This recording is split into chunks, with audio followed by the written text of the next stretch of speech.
Okay, let me see if I can help you out just a little bit with this, Samantha. So basically you're making some ear savers. I'm just going to use a square to represent that. Let's throw one in here really quick. All right, we have our square. I'm just going to duplicate it because we're going to need it again. So let's pretend that this is your ear saver, and I'm going to make it green just so that you can see. And then you want to slice a name out of it, and you have Churro. So let's bring that up, and you can space it, do however you need. But once you do this, and if you look in your layers panel, you can see that this is all one layer. When I select these two, I have the slice option. Now, when I come up here and I advance and I ungroup to letters, I have made that, if you look over here, all individual images. So now when I select it, I don't have the slice image. And that's because you can only slice 2 layers at a time. So you're going to hold your shift key and just slide these over so that they stay in line with each other, and space them out however you want to space them. Okay. Once you have all of that, you're just going to select your name, and you're going to come over here and you're going to weld it. Okay. And then you're going to align it back up. So I'm just going to align this and center it.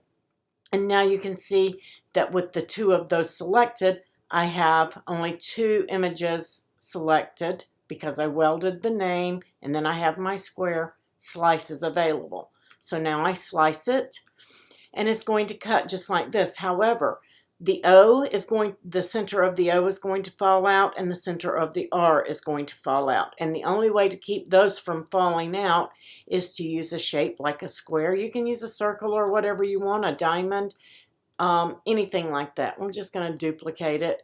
All I did was unlock it and then use my tool here to skew it and make it a different shape, a rectangle, line, whatever you want to call it. So I'm just going to bring this in and put it there. And I'm going to bring this one. You may want to change the size of them. Let me arrange and move that to the front. I like the size of this one, so I'm just going to duplicate that small one that I just did. I'm going to bring it right up here over that R. You can do it at the top, at the bottom, wherever you want. You just need something to hold that in. So once I have those in place, now I am going to, wherever you want to do it, you may want to do it vertically, horizontally, doesn't matter, however you want to do it. And then hit weld, and you can see now there's something there to hold those centers in. So now I can get rid of this, it's all trash, and now I'm ready to cut. So when it cuts, it's going to leave those little bitty places right there to hold the center of those letters in. And that is called a bridge or a stencil cut. So hope that helps you out. If you need more help, please just let me know.